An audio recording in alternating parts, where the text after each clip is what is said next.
Welcome back to another wonderful episode of the Convoluted Podcast. I'm your host, Liz. I'm with Tyrant, Dominus, aka Jesus. And if it's your first time listening, we always love follow and subscribe. If not, tell the world about us. Give us some more. We appreciate that. How you doing, Jesus? I am doing horrible.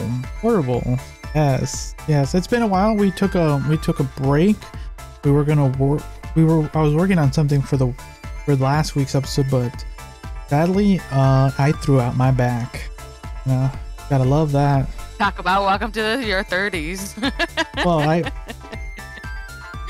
I wish it was regular wear and tear, but no, I like threw it out. Not like your classic old back pain. No, I like nicked it at work, like real bad. I was getting a bunch of grief from some of the other guys until they realized it was like, oh, it's real bad. It's real bad. You know, you jab at people every once in a while, like, come on, it's not that bad. But no, yeah, like, oh, I couldn't get up. I could not get up. But yeah, it was not fun. So, because this past week, it was also the 4th of July week for North America. So to all our American listeners, you know, hope you guys had a fun and safe 4th of July. But I did not get to, for 100%, enjoy it. Like, I enjoyed it to the extent where, you know, we had family and friends. You yourself were there, enjoying the food. I enjoyed the show, but it's one of those things where I kind of also want to blow fireworks. So just the feeling of just like lighting a fire. That's kind of was taken away from me. But for the most part, myself, I'm still waiting for results. So we'll see how that is. But I've been in those strains where I'm like, getting in and out of bed was horrible. I'm doing better compared to the initial day. Compared to that, because initial day could not do almost anything. Barely made it in and out of bed. But I'm doing better, as you saw a little bit. Because when you saw me, it was a couple days into it. Now that I was medicated and stuff like that, I could walk a little bit, but definitely not 100%. Probably around 60% where I need to be. Not bad, you know. Hopefully it's not serious. It could be a lot worse. It could be a lot worse. Oh, I could have been like in the hospital right now. Yeah, like I'll be recording from the hospital from my phone. And the nurse is taking your vitals in the background. So, Leave me alone for an hour. Yeah, for the most part, as I'm according to my brother, I'm on a paincation right now. So as much, words, good. Yeah, I'm on a paincation right now. We'll see how that goes. I'm hoping for everyone, you know, fingers crossed for positive results. Hopefully it's nothing majorly serious, and we'll go from there. How's your week been? Because I know you had also a fun week. Yeah, last weekend we went camping and it was fun. It was enjoyable. The weather was beautiful before we got the scorching heat. Oh yeah, we are currently perfect. We are currently in a heat wave ourselves. Also, I have a fun fact about that, but I'll let you finish your story. Yeah, so it was a good trip. Went back to work obviously, and it's been a chill week, and worked 4th of July and saw you on 4th of July, and don't feel like I'm still catching up on sleep from my trip, but it's been fun. It's been enjoyable. It's been a good week. Can't really complain that much, so I ain't arguing. So what's your fun fact, mister? So I was looking up, and I was on TikTok a little these last couple of days because, you know, I can't really sit up for the most part. Like normally I wish I could be laying in bed and watching my television, but even trying to sit up that way, I can't. And I can only sit, or now I can sit a little bit longer. So if you see a cut in this episode, I probably had to get up and walk everyone. But I could barely sit. You saw me kind of sit on a chair for extended. I had to move around. But as I was scrolling on TikTok, there was a lot of people who, I think we talked about that. There was like a heat wave happening in the European countries, right? Do you know what their talked about it, I think our last episode. Yeah. Do you know what the temperature for their heat wave was? What do you think? What do you think they consider a heat wave to be? 90 degrees in the 90s. 90s? Okay. The answer is actually 74.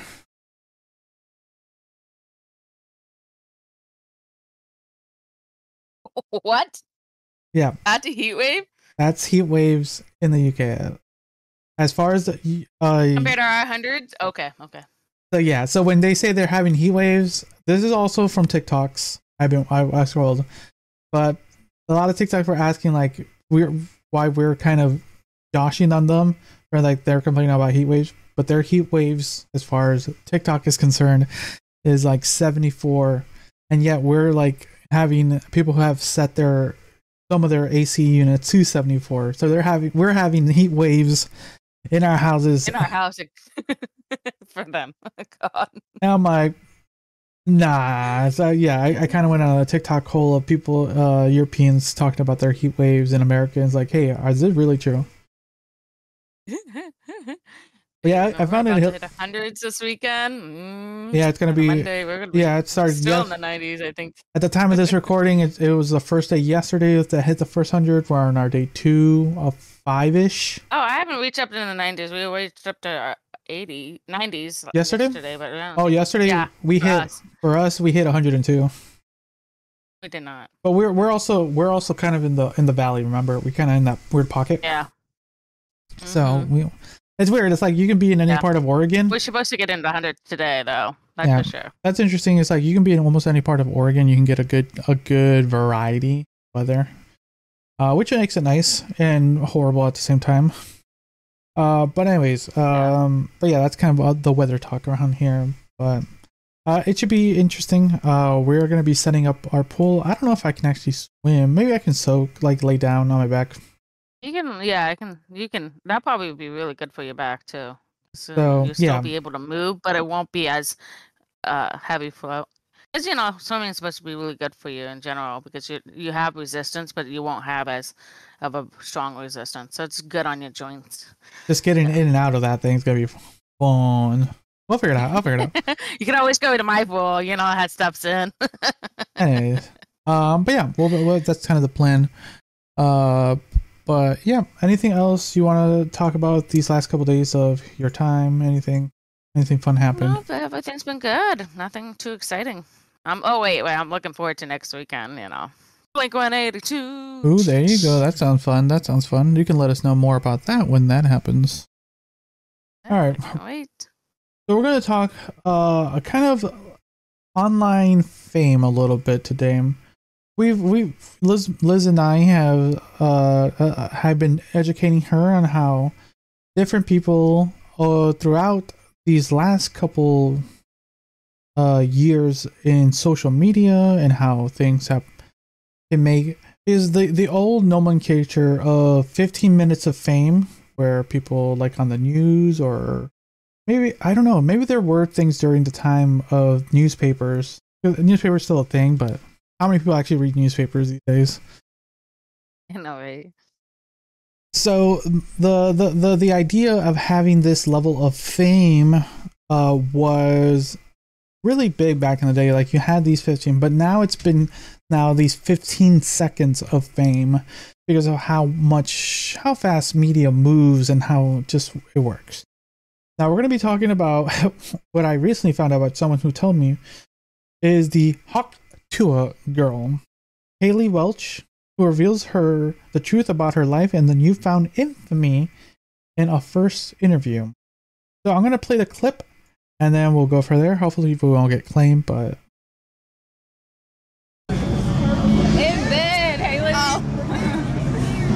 for her. What?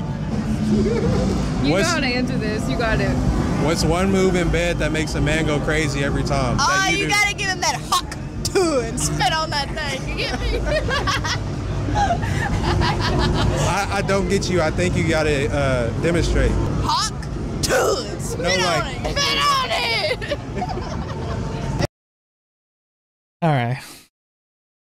So yeah, that's that was Haley Welch, the Hawk Tuah Girl. It's a funny clip, you know. It's something that you could see on TikTok really quick. Just like, it's fun. It's a funny little thing. And what are your initial thoughts? Just seeing the clip, like just watching the clip. It's funny. It's crazy. All it took was one stupid question. There's other people who have done who've done things. There's the Catch Me Outside girl who made who's now I think last time I saw, she's making millions now, and she was just on Dr. Phil, and then she said her infamous catchphrase "Catch me outside," and then from there, just, you know, made something out of herself for the most part, give or take whatever she's in right now. But I think we also talked about her. But anyway, let's see what this article has to say. So Haley Welch, better known as the Hawk Tuah Girl, for better or worse, after her X-rated clip from interview in Nashville propelled her to viral fame and has given her first sit-down interview since the infamous segment. Do you think it's infamous or just a really famous? What do you think? Is it bad, or because infamous means something else? I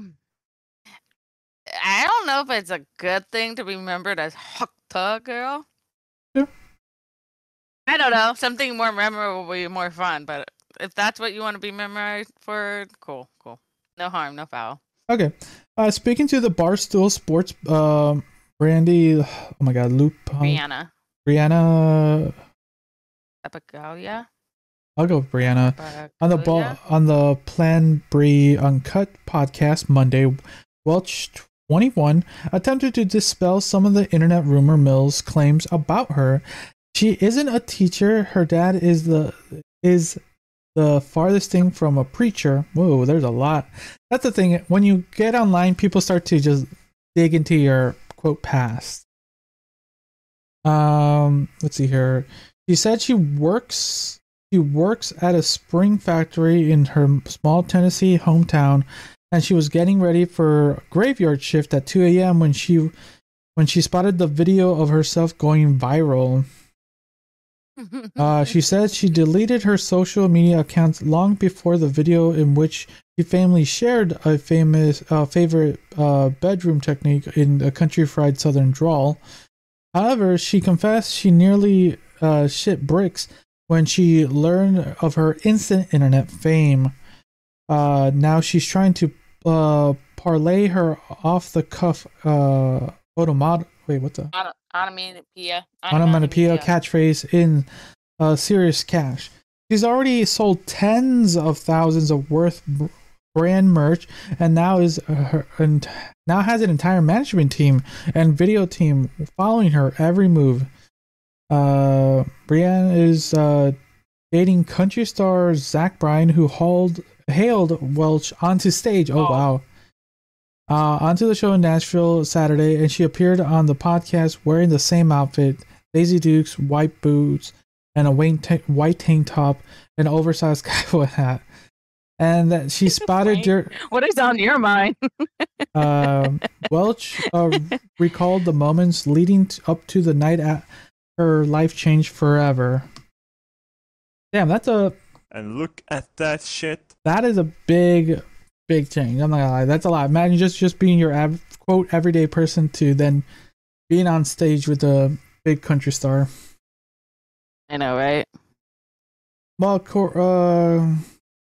cruising with her friends on the streets of Nashville festival. Next thing I know, there's a microphone in my face. Okay, I remember. That's where we watched the clip. Watch. Her extroverted personality with an evocative response about evocative response about typical private subject. Okay, for the most part, okay, we get it. Okay.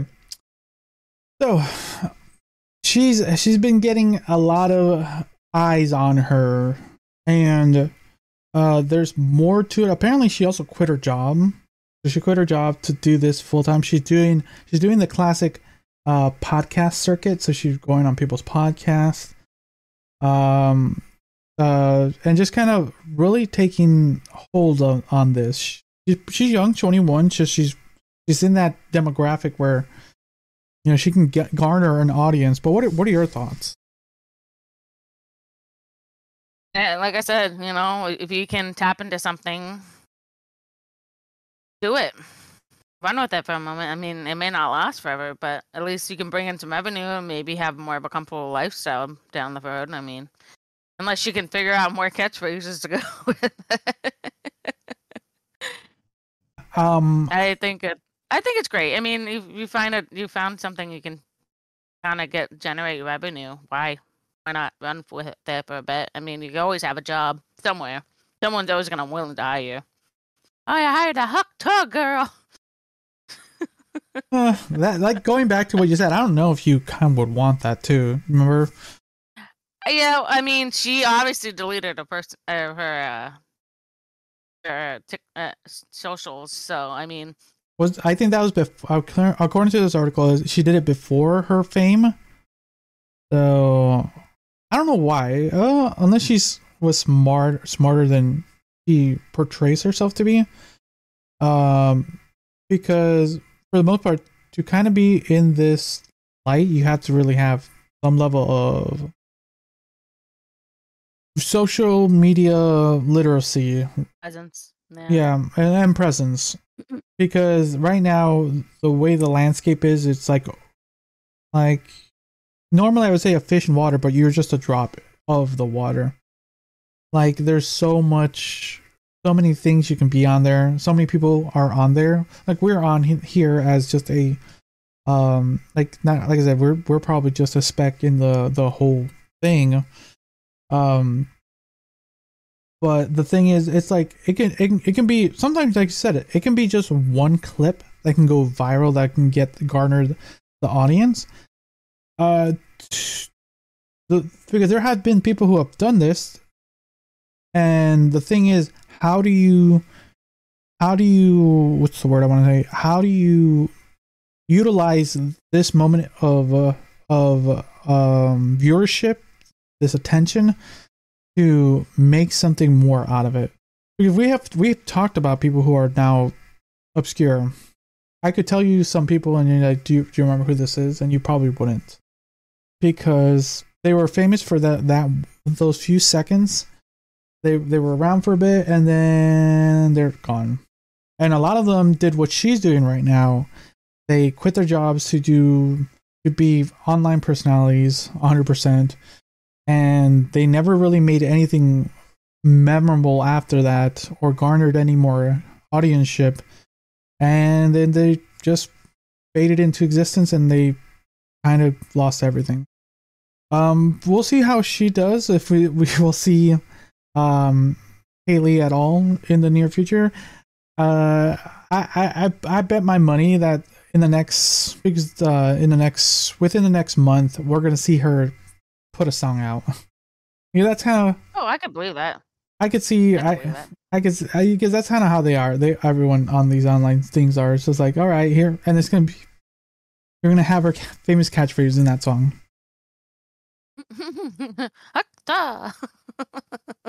God, that's hilarious. Oh boy. But the other flip side of the coin is, like, then you have eyes on you, and then just kind of judging every nitpicking, pulling everything. That's the other thing, is like how you handle that, right? Mm-hmm. Like, I don't know, how would you handle if you just garnered that much attention overnight? I like to be the attention, but I don't want to be the attention. Do you understand that? Like, I want to be a part of the attention, but not in the center of attention. Like, I freeze up when people look at me, they're like, "What did I do? What's going on? Why is everybody looking at me at the same time?" Like it freaks me out. Like I don't have that. I don't have that want or essence to be like, "Oh, I really want to be a part of that." Center of attention. No, no. I'm like, I'll be on the outside, watching. I'll be a part of it, but I won't be in it.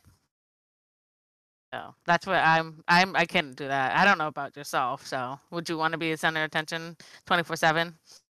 24/7, no. A center of attention. That's a different thing.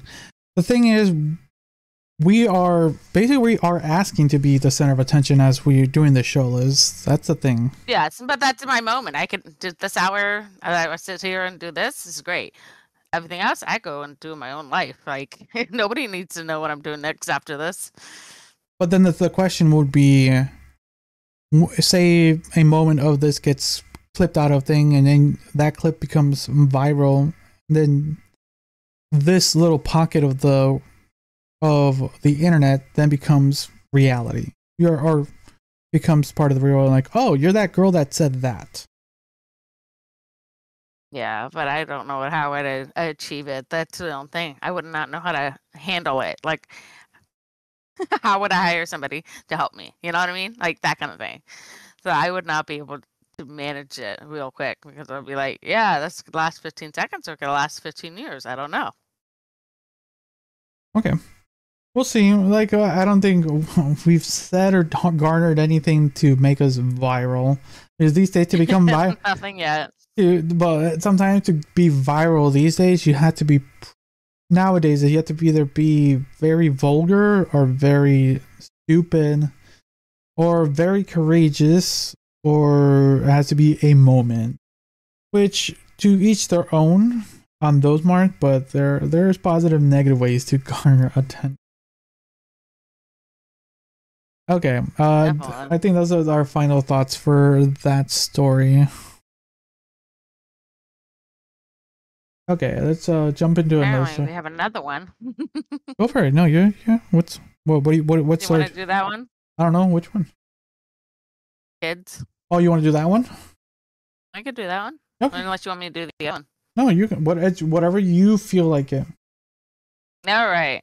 Santa Monica studio writer Alana Pierce claims having a 2-year-old is a situational disability. Also claims she's pansexual. Okay. I don't think the last part. Yeah. Okay. The main part of the issue people are having are the first statement. I don't know why article has that. Yep. I don't know either. Santa Monica studio writer and performer IGN editor Alana Pierce recently claimed in a video discussing Elden Ring's DLC show of the Elder Tree that having a 2-year-old is a situational disability. Okay, so do you know what Elden Ring is? What's it called? Elden Ring. No, I don't know Elden's Ring at all whatsoever. Okay, so let's back up a little bit before we to get into this article. So this is an article. This topic we're about to jump in is a small piece of a bigger topic that's been happening. The Elden Ring, for any of our listeners who may or may not know, or who may not know, Elden Ring is a Souls-like game from Software. It's one of those types of games where you will beat your head around the bush to try to beat a boss. It's one of those games where you're kind of fucked if you are trying to. It's a hard game. It is. God. It is not an easy game. Like, it's not even a game, Liz, I would like jokingly have you play. It's not that. It is a game where you will get frustrated because sometimes for some people to defeat one boss, it takes 60 hours. So recently, the DLC has come out for it. Shadow of the Erdtree, which has been fun to watch. I have not played it myself, but I've been watching people play it, and people have been getting mixed reviews because apparently, quote, it is too hard. The DLC is too hard. So there's been a lot of discussion of that online and about this expansion being too hard for people to play. And there's been a lot of discussion. There is like people talking about like it's just a skill issue, it's just a computer issue, frame issues. There's a lot. That's a whole other discussion I would have with someone who is a little bit more knowledgeable in that space. Not that you wouldn't have some thoughts, but what we're going to be talking about is what this article has to say about what Alana Pierce said about what other potential things make it harder for individuals to play not only this type of game, just overall games in general. So go ahead and start. Pierce stated, I'm not actually asking for an easy mode. This isn't the intent. Here's the thing I want to spell out when accessibility is concerned.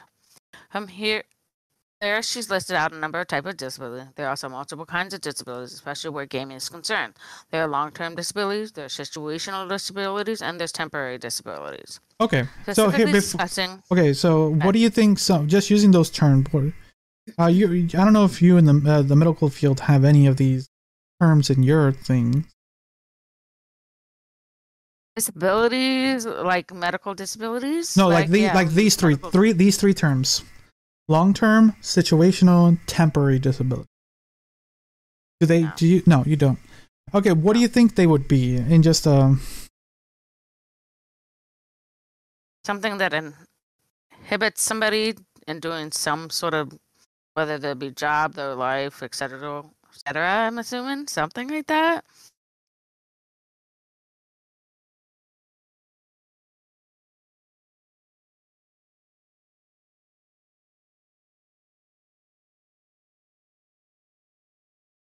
Here, they do not hurt. Okay, well let's kind of just get. So what do you what would you consider just give me one example what you would consider a long-term disability? Hearing impairment. Visual impairment, that's a long term. Okay, what would you consider a situational disability? Situational will be like in that moment of time that inhibits you to do something. I don't know. What give me an example of what you think a temporary disability is? You mean situational? You mean? No, temporary. You already told me situational. Temporary. Temporary be like something that you can easily remove from your life to make it easier. Okay. All right, continue reading. Specifically discussing Elden Ring, she said it counts as a disability where Elden Ring is concerned if you have a kid. You have a 2-year-old, you're trying to play Eden Lost, you can't pause. This is a situational disability that you have where the game cannot having the option for you to be able to pause. For example, it's a hindrance for your particular disability, a situational disability. She continued, you may need to pause to stop your kid from putting a fork in a socket, a power outlet. Pierce said, and stated, and there are temporary disabilities. You break your wrist, you sprain your wrist, you temporarily have trouble playing video games. You should need something to help you press certain buttons to play Elden Ring. Okay? And the third one, long-term, people who have long-term disabilities. She said, I have tendonitis in both of my wrists from playing too many video games. Unironically, that is a thing. From tapping too much. That means any rapid button mashing in any game, I'm going to have a lot of trouble with it unless there's accessibility options to prevent that. It's part of what I worked on in God of War Ragnarok. That's the part of why I made an accessibility award show to highlight this particular thing. Okay, so yeah, so there's a good phone. Okay, so those are some good examples. Yeah, I put a chart in our thing, so kind of few little things just to go over a few more, just so people can know a little bit more of examples that we can acquire. So, did you see the chart? Did you just post it? It's on Discord. Yeah, it's on Discord. Now I see it. Okay. Bruh. So let's just kind of go little by little. So there's some touch ones for like someone who's like only has one arm. That is a permanent disability. You can't really fix that. Temporary one for touch would be you just have an injury. You just hurt, right? You can't do anything. And then situational, what we just talked about, which is like you can't, you're not able to because your child is with you. You don't have the abilities. It's in the moment, in that situation. And then seeing, like you're blind. That is a permanent disability. Yeah, that cannot currently be. Temporary for seeing would be in like if you have cataracts. That is a temporary one. You could get, that fixed later if I'm able to. Another situational, if you're distracted, you are basically not, you are not doing exactly what you're supposed to be doing because situationally you are being distracted. And yeah, for the most part, these are some of the ones are present right now, and a lot of these terms, because Liz would have heard them if they were used in the medical field, but they're not because these are used mostly by Microsoft apparently, and to kind of help their players have everyone be able to play their games, which I fundamentally agree that should be the choice, to let everyone have a chance to play every game to the best of their abilities, right? Like if you have any of these levels of disabilities, you should be able to play the game. Yeah. So I can see where she's coming from with these terms. Or do you agree or disagree, or do you have thoughts? I get it. Yeah, I get it. Okay. I get it. Okay. I feel like I understand it to an extent. Okay, because because I remember when I told you this, you had a complete. What was your initial thoughts when you first read when I first told you the article about that having a child is considered a situational disability? What was your thoughts right in that moment? I was like, what do you? Well, you blamed me for saying I have a situational disability, considering I'm going almost 13 years of situational disability. I almost thought if she was saying in real life, it's like, oh, I can't go do X, Y, and Z because I have A, B, and C. It's kind of like that. I have a kid, I can't go do that. Or that kind of idea. It's situational. Like it actually happens. Like I can't go out to a concert because I have to look after my kiddo. Well, people are probably going to be memeing that now. You could technically you can meme it like, I'm sorry, I can't go out. I have a situational disability. I could. Yeah, I think it's funny. Now you could for the most part you can actually just do that. It's funny. I think if you just take it in that moment, what I feel, because I probably can keep going into this article, but I think what most people are upset of her about is her using the word disability. Okay, I can understand why people would be upset about that. Secondly, July is National Pride Disability Month. Yeah. Oh yeah, I think that's why, because saying that just can bring, and we're also on the internet, people will get upset about anything, about anywhere or any situation, and that's what I feel people are most upset about her, if her using the word disability, because you yourself got a twinkle on your eye when you heard that. But what was, because the word triggered you at that moment. I kind of did. I'm like, what does she mean by situational disability? But now that I can understand what she was talking about. Yeah, it makes sense. It really does make sense. Even there's always we always have a disability. Like I am permanently gonna have a be part deaf disability. You have a temporary. Yeah, you have a temporary disability. Yeah. I know I do not. It's permanent because it's not fixable. Oh, okay. So you have, okay, there you go. I'm more of I'm on the permanent spectrum of the hearing thing. Like I can't fix it. I can put on hearing aids. that's a temporary fix, but it's not going to be a permanent fix. So I get it from that perspective. With your eyeglasses, it's you being able to see with your glasses. But if you took your glasses away, that makes it a permanent, right? Well, no, because it's just completely temporary. I can still see without my glasses. Okay. I'm not. Yeah, no. Permanent would be if I'm blind. I permanently can't see. Yeah. Well, I mean, there's a lot of people who are because you said it's you said blind if they didn't have glasses. Okay, just kind of going back to yours. I would still. This is my thought. I think you still have a temporary hearing disability, because you still have the ability to hear with a other instrument. Like if you're deaf, like you're deaf, you can't hear at 0, then you're permanent. Just using the terms provided. Okay. All right. I mean, I don't know. I understand it to an extent of what she's aiming at, but I also don't think, some people should be outraged. I mean, there's that gives the diagram you gave was absolutely true about everything. Everybody has a disability at one point or another. So what? Whether they want to claim it as even if it's temporary or permanent or, in that moment, situational.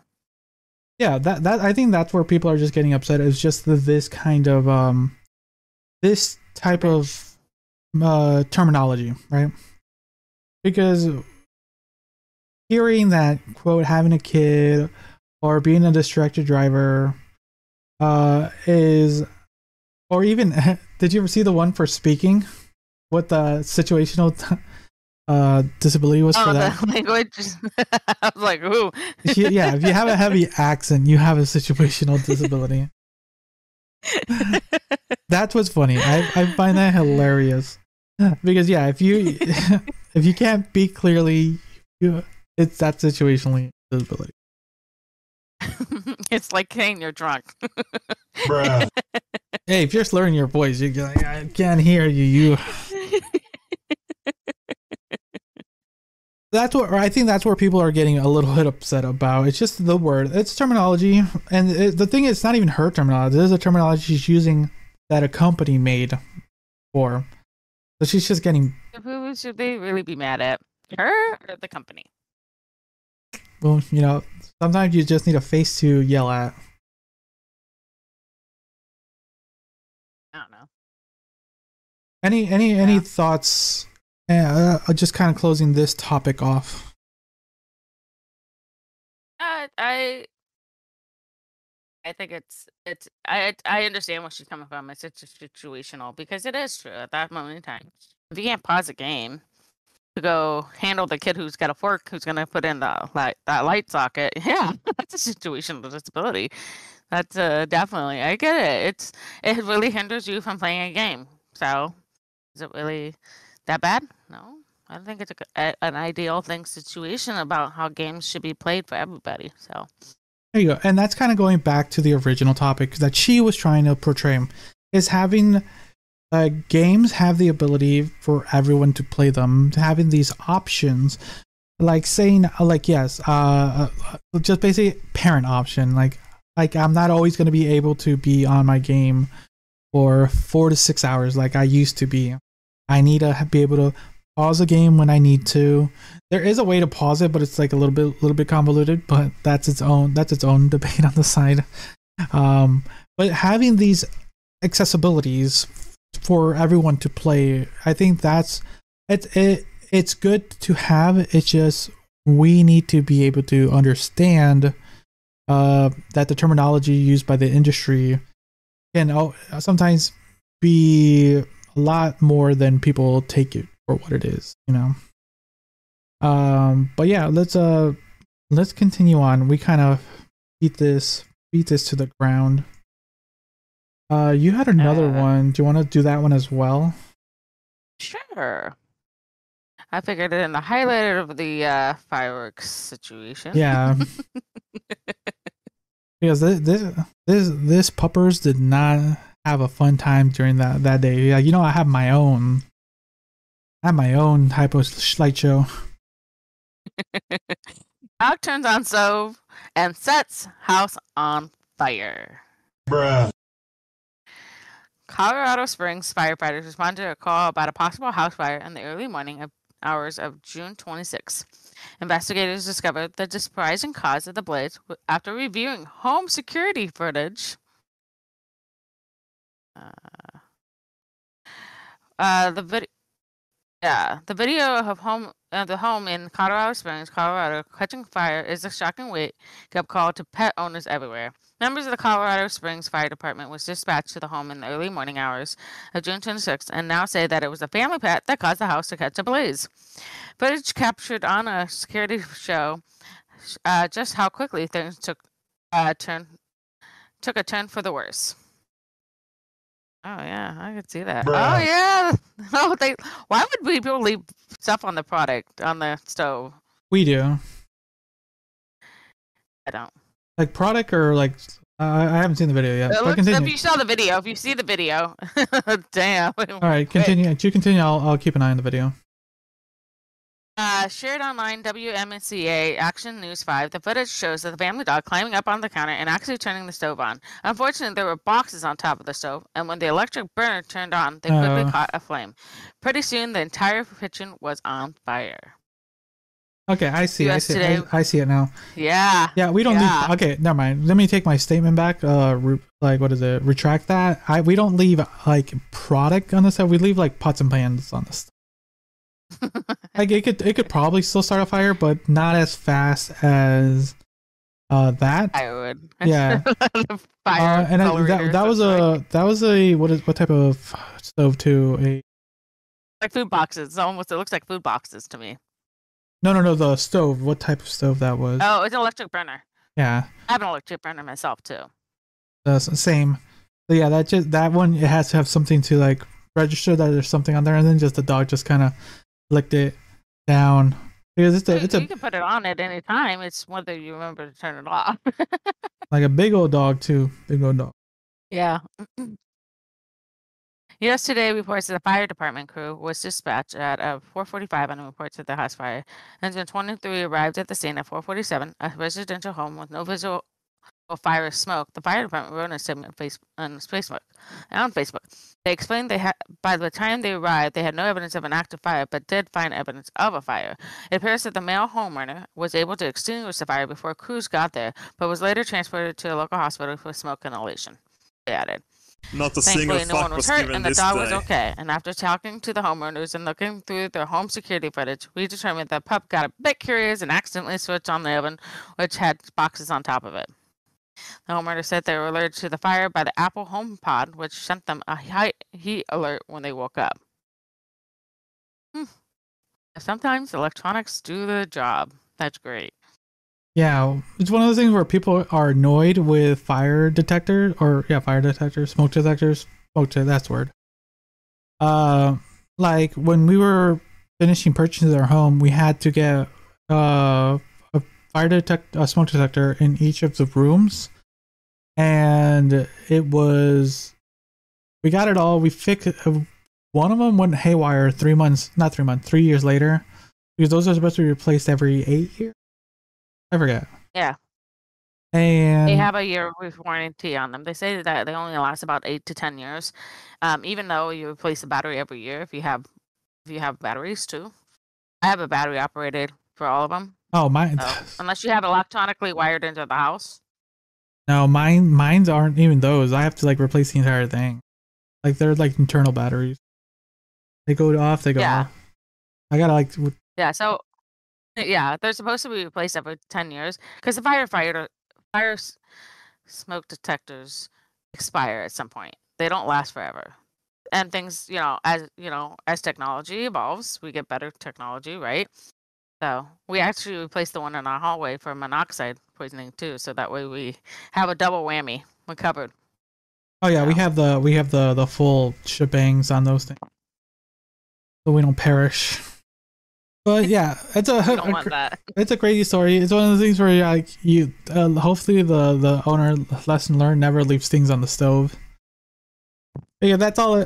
Put that dog to bind. Yeah, that's the luck. Fortunately, the the gist of this story. It's just like, because the dog could have just turned the stove on and it would have just like, depending on the model of the stove, it could have just like never turned like fully turned on afterward because there was nothing on the stove to like register there was something on there. And luckily it sounds like the dog and the owner just kind of were fortunately able to get out of the house. The fire was put out without any major damage. Like there's some damage, but they were still displaced. Yeah, there were still displaced. It said at the end of the article. Yeah, but nothing major. Yeah. So yeah, it's not that. That's a good thing. It's hopefully it'll be a quick and easy fix because it was only set to one spot. So because they were alerted obviously earlier. Exactly. And then catch it before it got too crazy. So not bad. All right, let's jump into kind of our final story, and it's a big one. We had two big stories, but we're gonna talk about this one because this will make you decide which place, hotel, or motel you'll be staying at in the future. Yes. Because apparently, at a Red Roof Inn, managers joked about pimps and hoes while sex trafficking was rampant at the hotel's, lawsuits claim. Okay. Do you even know what a Red Roof Inn was? I didn't know what it was until... I do. I remember seeing them because I've traveled up and down Southern California. I saw the maps. I was like, oh, I've seen that. I probably have stayed at least one in my lifetime at some point. Do I remember? No. Because it was probably short-lived. It was a 1 day in and 1 day out. That's a lot for these people, too. That's true. An off-color joke by the senior regional manager at a Red Roof Inn about pimps and hoes became a key piece of evidence against the hotel chain at a historic sex trafficking trial in Atlanta. Red Roof Inn, one of the nation's largest budget hotel chains, is facing dozens of lawsuits from victims of sex trafficking who accused the company of ignoring obvious signs of their abuse at its hotels. One of the lawsuits, filed by 11 women who said they were trafficked at the two Red Roof Inn hotels in Atlanta, contained an email from a regional vice president of operations who joked that my pimps and hoes love some snacks to go with their smokes. This is kind of going back to when they installed apparently vending machines in some of them. Jay Moyer, a manager responsible for two Atlantic hotels at the center of the trial, made the joke about upgrades to one of his hotels. In the deposition, he said that he may have been quoting at customer's review. Okay, let me see here. But attorneys representing the plaintiffs said it nevertheless showed the company was aware of the hotel's regular rented rooms to the suspects' prostitution and pimps. It became a key piece of evidence in the lawsuit, one that aimed to demonstrate the companies had knowledge of the sex trafficking at the Red Roof Inn and did nothing about it. Red Roof Inn said in a statement that it denies all allegations in the Atlantic lawsuit and condemns prostitution and sex trafficking in all forms. It also claims that it has taken steps to mitigate criminal activities at the Red Roof properties without clarifying further. Let's see here. Is it almost over? No, almost over. Red Roof Inn settled in a case with the plaintiffs 8 days into the trial last month, but it's facing dozens of similar lawsuits from sex trafficking victims alleging the same. The investigations by the Independent have found that at least 42 federal lawsuits are underway against the hotel chain and its franchises. Hundreds more victims are in the process of filing legal actions, according to the attorneys working on their cases. The lawsuits and their cases yet to be filed span the length of the and breadth of the country across 39 states and at least 115 Red Roof Inns hotels. The plaintiffs filed their lawsuits under a 2008 law that allows victims of sex trafficking to seek civil damages against any entity or individual that knowingly profited from trafficking activities. The victims, some of whom are underage at the time, accused the company of allowing its rooms to be rented at a grand scale to sex traffickers, was forced them into commercial sex work, and controlled nearly every aspect of their lives. Okay, what are your thoughts? That's crazy. I mean, it would always look shady to me every time I've looked at it. I'm like, I don't like it. Yeah, I know why. I know why. There's absolutely truth to why I felt the way I felt about it. I'm like, that's shady shit. I don't think I've ever stayed at it. I don't think now I'm thinking about it. I've never stayed at it. We always stayed like at a Motel 6 or something like that. So we never stayed at the Red Roof Inn. So that's just crazy. That is absolutely bonkers. I mean, I can't believe people. I mean, I guess, the rich want to be richer, right? They have to do some dirty, shady work for it. They're not bad looking hotels. They're like mid-level hotels. I'm looking at some pictures right now. They're not the best. Actually, I think I stayed at one when I was visiting my brother when I had to go down to California. Oh, really? Yeah. You're part of it, man. You're part of it. Part of what? Just kidding. I think it's just wow, it's crazy. Crazy. I don't know. It is appalling. I feel sorry for those people. The fact that they tried multiple times to find black people, but I guess a job is a job and people don't care. Yeah. Okay. So there's the thing. There's a question right there. There, it was quote apparently apparent. Imagine the workers who were working there. I never said anything. That's the thing, Liz. That's the real thing. Why is nothing being said or done when this has been happening? Well, and also, I'm not trying to be a devil's advocate, but honestly, have they took any training for that kind of thing? No, that's where you have to be. You have to play devil's advocate because you got to see everything, because they probably weren't, and more than likely, probably they were just being told make sure these, because they have to make a quota, right? They have to make sure these rooms are filled. They gotta if rooms are being filled, what's the problem, right? Yeah. Absolutely, yeah, absolutely agree. But I also think they should have some sort of training for that. I mean, we have to take training personally, in the hospital that I work at, and through my continuing education credits. So we have to continue to be mindful of those things that could happen truly in a hospital setting, and that does happen in a hospital setting. We just don't, just openly discuss about it. But those things, we have to take the proper precautions to everything. But I don't think but I don't think a college student doing this as a part-time job, sitting at a reception desk, would care much. Yeah, I know, but unfortunately, it is the truth, though. I mean, that part-time person working there just to make ends meet, because as you know, we're in an economy that we're struggling to even pay with one person's rent, rent with one person's salary. So that's not even. You need 4 people's salaries. I know. I need 4 people's salaries to make one person's rent in a 2-bedroom apartment. Because we're renting the other half out of our beds. Anyway, yeah. But yeah, it is a wild story. We'll see more. It sounds like they are getting what is coming to them, but it's one of those things where they have the money to just, make it disappear. Make it disappear. They already settled, they said, right? They've settled some. They've settled some. Some, not all. And they have more. And it sounds like they'll just be settling for the most part. And if anyone's really in this situation, it's there is a number to call. Where is it? 188. Wait, is it 1866 or 188? I can't read that number. Can't read it. Let me go look. Oh wait, hold on, it's down below. It's on the. Wait. It's at the bottom, very bottom.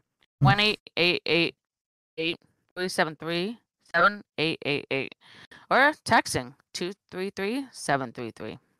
Yeah, if you're hotline too, if you want to web chat. So. Because at this point, because fortunately, and sometimes it doesn't work. It's like we are in a time where you have the ability. Some people don't, because like I said, there's some people these people control their lives, and just you can't get out of it, and they're just stuck in this whole. But we'll see what the thing is. Like some of the even upper echelons of the Red Roof Inn are just like, okay, we're making money. That's the real truth right there. Yep, a shitty thing. Oh. Yep, but it's reality. Crazy. Reality. Yep, it is. Will you be staying at a Red Roof Inn anytime soon, Liz? Nope. Ever? I'm good. Never. I'll sleep in my car beforehand. And the many dollars.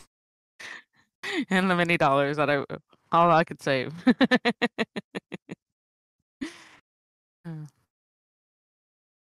Yeah, I'm just kind of looking at some of these. I'm like, I've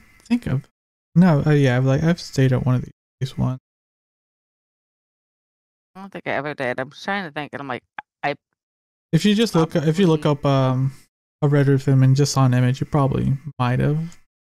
Like looking at the image, you said you traveled more on the California side. Yeah, I've traveled more, but I don't think we ever done it. I think my parents have always done like Motel 6. So, anyways, that's besides the point.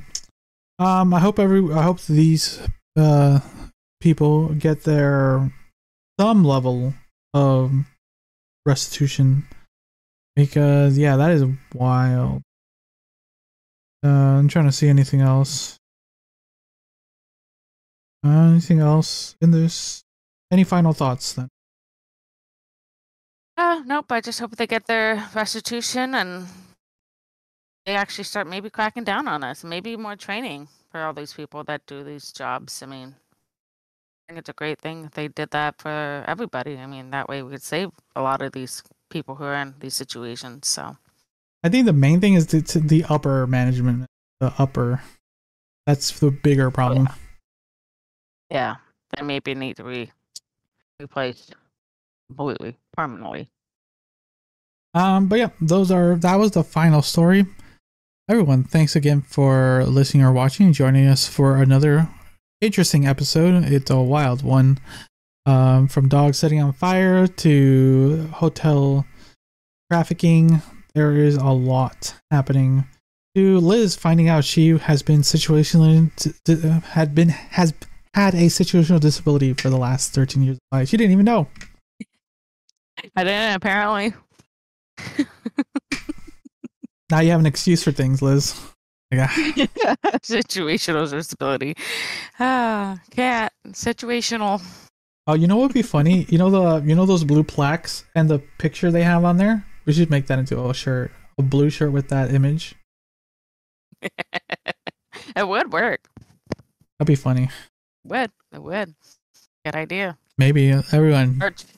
Oh, merch. That is coming. We are getting to the end of the year. We're working on some stuff. But always, if you want to continue following the show, don't forget to follow or subscribe depending on where you're at.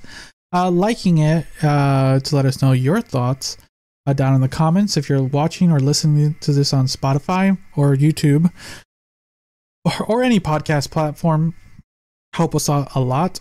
And then sharing the show on any social media that you may use, or telling a friend or family member, let them know that you enjoy the show and tell them that you might like it too. That is the best way to help us out, actually, word of mouth. So Liz, thanks again for joining me this week. We'll find out some of the crazy stories next time. All right, everyone, thanks again. Bye. Hey.